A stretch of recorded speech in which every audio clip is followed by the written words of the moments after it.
Assalamualaikum warahmatullahi wabarakatuh. Saya Lalu Muhammad Purnama Nurza Mahendra dengan NIM 20201011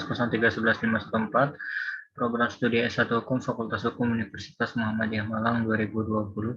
Di sini saya akan menjelaskan mind mapping dengan tema hukum jaminan, di mana saya membaginya menjadi 6 submateri, yaitu yang pertama pengertian dan dasar hukum, di mana pada pengertian saya mengutip beberapa pendapat tokoh, yaitu yang pertama Sri Sudewi Maksun Sofwan, yang mengemukakan bahwa pengertian hukum jaminan adalah mengatur konstruksi yuridis yang memungkinkan pemberian fasilitas kredit dengan menjaminkan benda-benda yang dibelinya sebagai jaminan. Peraturan ini harus cukup meyakinkan dan memberikan kepastian hukum bagi lembaga-lembaga kredit baik dalam negeri maupun luar negeri. Adanya lembaga jaminan dan lembaga yang disebutkan tadi kiranya harus disertai dengan adanya lembaga kredit dalam jumlah yang besar, dengan jangka waktu yang lama, serta dengan bunga yang relatif rendah. Selanjutnya, menurut J. Satrio, yang mengartikan bahwa hukum jaminan sebagai peraturan-peraturan hukum yang mengatur jaminan piutang seorang kreditur terhadap debitur. Dari apa yang dipaparkan tadi, dapat disimpulkan bahwa hukum jaminan seolah-olah hanya difokuskan pada pengaturan hak-hak kreditur saja. Akan tetapi, padahal hukum jaminan itu sendiri subjek kajiannya merupakan menyangkut erat dengan debitur. Karenanya, yang menjadi objek kajian hukum jaminan adalah benda jaminan dari debitur. Selanjutnya yaitu menurut Salim HS dalam bukunya yang berjudul Perkembangan Hukum Jaminan di Indonesia, mendefinisikan bahwa hukum jaminan sebagai keseluruhan dari kaidah-kaidah hukum yang mengatur hubungan antara si pemberi jaminan dengan penerima jaminan dalam kaitannya dengan pembebanan jaminan untuk mendapatkan fasilitas kredit. Selanjutnya berkaitan dengan dasar hukum dari hukum jaminan itu sendiri, yaitu terdapat pada pasal 1134 Kitab Undang-Undang Hukum Perdata yang menyatakan bahwa segala kebendaan si berhutang, baik yang bergerak maupun tidak bergerak, baik yang sudah ada maupun yang baru akan ada di kemudian hari, menjadi tanggungan untuk perikatan perseorangan. Selanjutnya berkaitan dengan unsur hukum jaminan, di mana unsur hukum jaminan ini ada 3, yaitu yang pertama adanya kaidah hukum dalam bidang jaminan. Adanya kaidah hukum dalam bidang jaminan ini yaitu yang pertama kaidah hukum jaminan tertulis. Maksudnya di sini yaitu kaidah hukum yang terdapat dalam peraturan perundang-undangan, traktat, dan jurisprudensi. Selanjutnya yang kedua yaitu kaidah hukum jaminan tidak tertulis, yaitu kaidah-kaidah hukum jaminan yang tumbuh, hidup, dan berkembang di dalam masyarakat. Hal ini dapat kita lihat dalam pelaksanaan gade tanah. Dalam pelaksanaan gade tanah biasanya yang dilakukan masyarakat yaitu dilakukan secara lisan.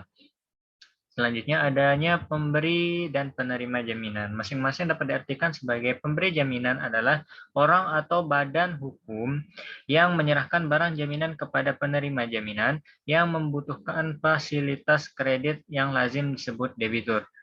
Sedangkan penerima jaminan adalah orang atau badan hukum yang menerima barang jaminan dari pemberi jaminan.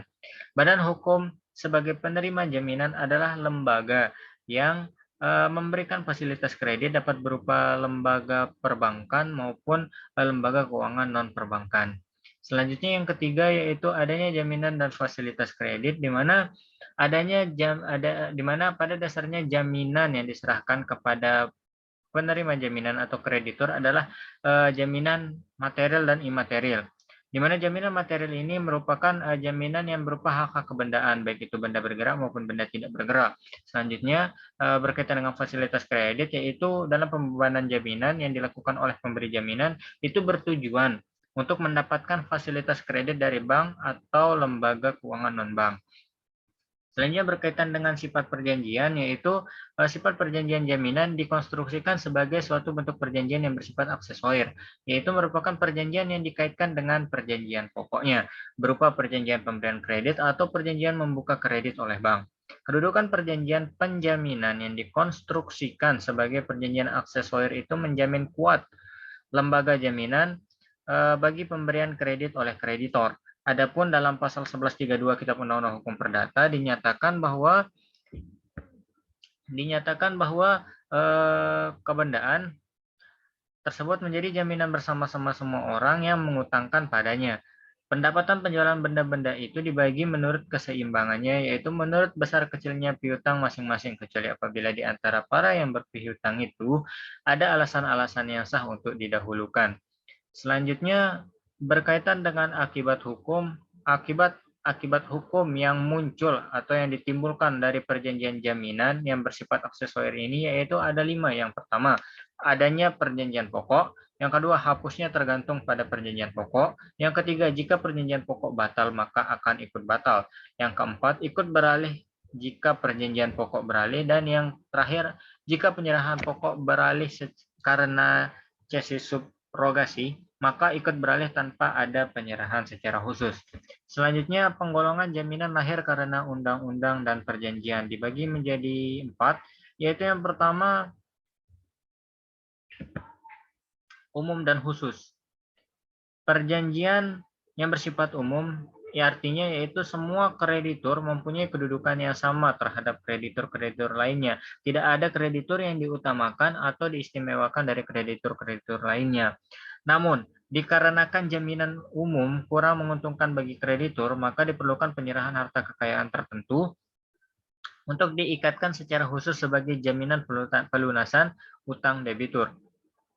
Sehingga kreditur yang bersangkutan mempunyai kedudukan yang diutamakan lebih daripada kreditur-kreditur lain dalam pelunasan utangnya. Jaminan yang seperti ini memberikan perlindungan kepada kreditur, dan di dalam perjanjian yang disebut sebagai jaminan khusus ini akan diterangkan mengenai hal ini. Jaminan khusus memberikan kedudukan mendahului atau preference bagi pemegangnya. Selanjutnya ada yang berkaitan dengan kebendaan dan perorangan. Jaminan yang bersifat kebendaan adalah jaminan berupa hak mutlak atas suatu benda yang mempunyai ciri-ciri hubungan langsung atas benda tertentu dari debitur, dapat dipertahankan terhadap siapapun, selalu mengikuti bendanya, dan dapat diperalihkan. Sedangkan jaminan perorangan adalah jaminan yang menimbulkan hubungan langsung pada perseorangan tertentu, hanya dapat dipertahankan terhadap debitur tertentu terhadap harta kekayaan debitur pada umumnya. Selanjutnya yang ketiga dan keempat yaitu benda bergerak dan tak bergerak, serta menguasai tanpa menguasai benda. Selanjutnya berkaitan dengan macam-macam hak jaminan, yaitu dalam macam-macam lembaga jaminan dapat dibedakan berdasarkan jenis benda yang menjadi objek dari hak jaminan tersebut.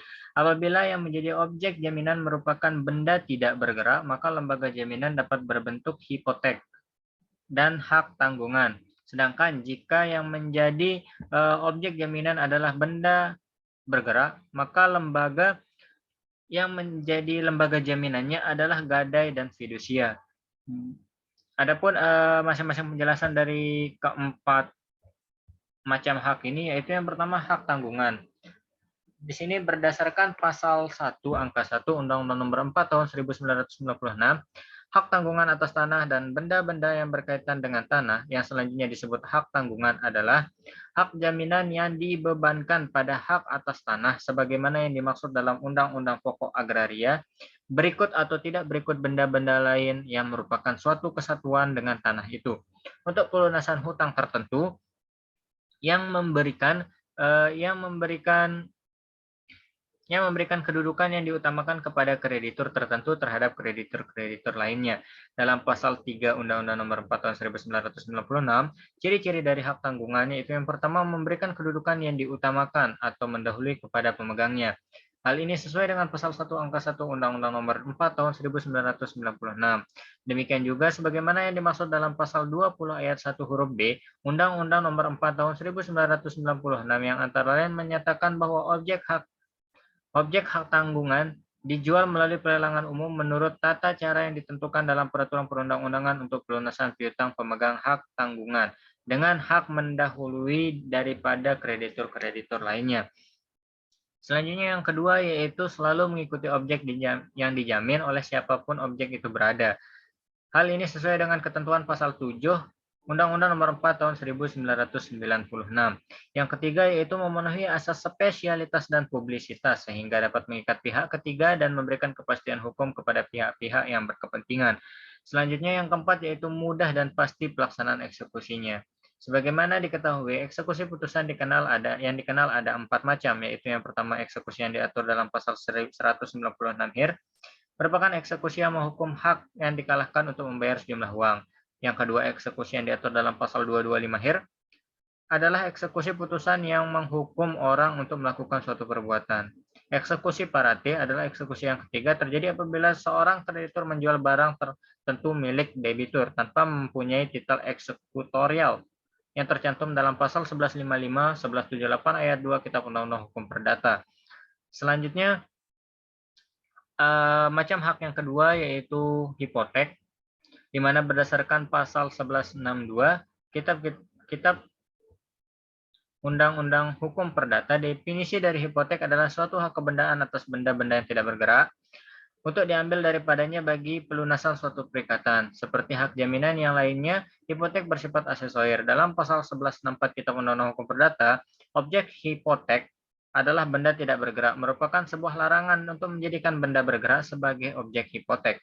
Hal ini diatur dalam pasal 1167 Kitab Undang-Undang Hukum Perdata. Akan tetapi setelah diberlakukannya Undang-Undang Nomor 1960 tentang Peraturan Dasar Pokok-Pokok Agraria atau Undang-Undang Pokok Agraria dan Undang-Undang Nomor 4 Tahun 1996 tentang hak tanggungan, maka hak atas tanah yaitu hak milik, hak guna usaha, hak guna bangunan, dan hak pakai atas tanah negara tidak dapat lagi dibebani dengan hak hipotek, melainkan telah diganti dengan hak tanggungan. Berdasarkan ketentuan Undang-Undang Nomor 4 Tahun 1996.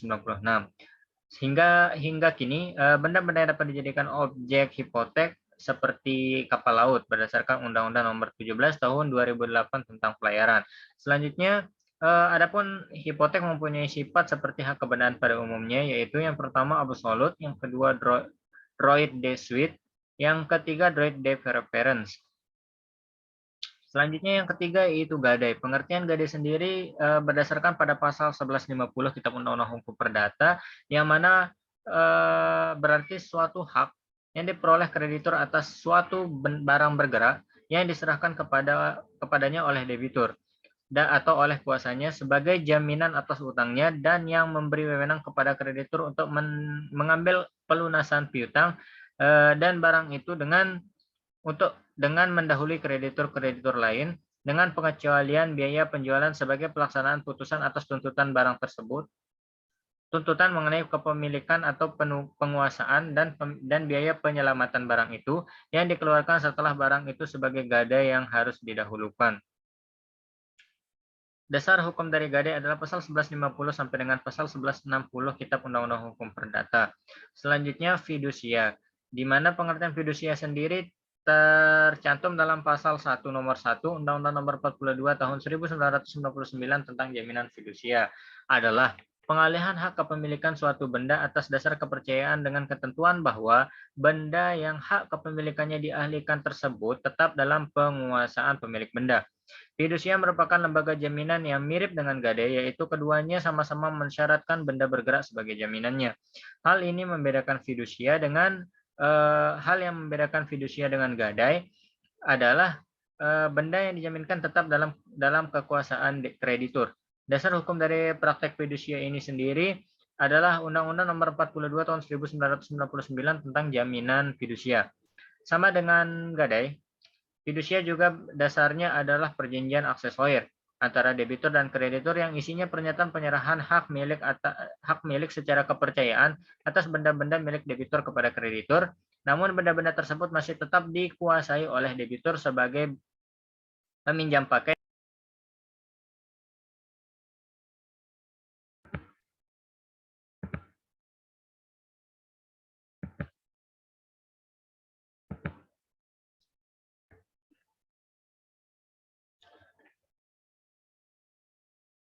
Dan lanjutannya tadi sama dengan gadai, fidusia adalah dasarnya adalah suatu perjanjian aksesoris antara debitur dan kreditur yang isinya pernyataan penyerahan hak milik secara kepercayaan atas benda-benda milik debitur kepada kreditur.